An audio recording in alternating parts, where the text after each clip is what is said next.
Unity minister and author Eric Butterworth in his classic book on plenty, Spiritual Economics. Anybody read Spiritual Economics or taken the course? I know we had a course on it.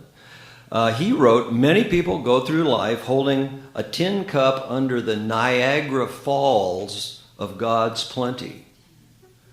It's a small fry expectancy that usually manifests as a string-saving, make-do, can't-afford-it level of consciousness. It's marginal living at best. It's what we might call in tune with the indefinite.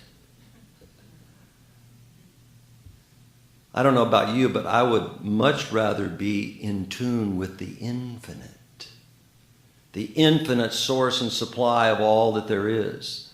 The infinite flow of abundant good. The infinite substance back of all things. The infinite horn of plenty that is ever available and ready to pour its bounty into expression, if we but open our hearts, our minds, and our consciousness.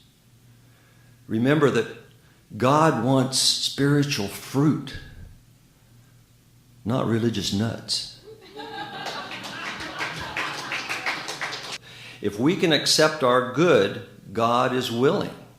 In the infinite mind, there's enough and to spare, plenty of ideas, plenty of customers, plenty of the symbol that we know as money.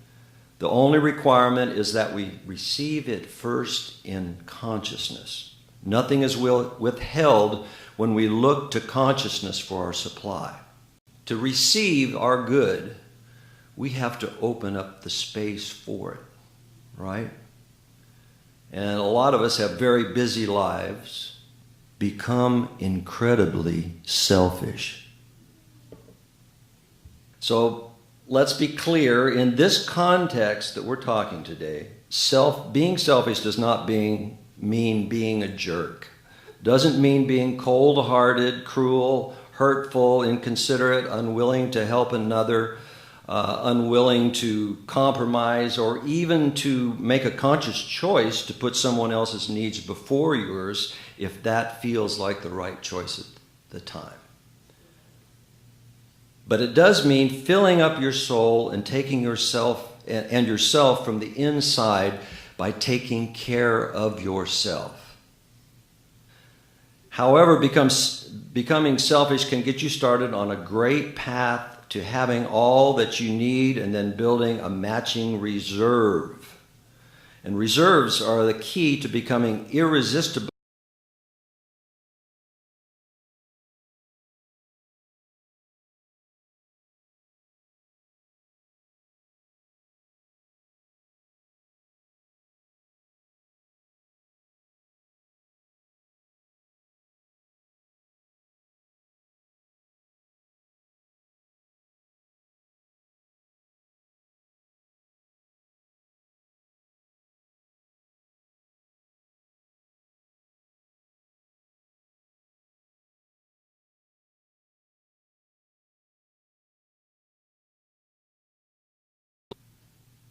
It's not selfish. Caring for myself is an act of survival. To live, I must do that. To live to my fullest. So my question for you this morning is, how could you radically care for yourself? You know, we have radical forgiveness. Today we have radical care. Radical care for yourself. How could you become incredibly selfish using the definition that we've given it this morning?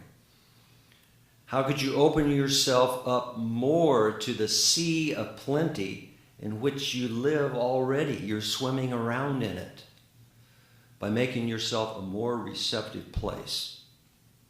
I am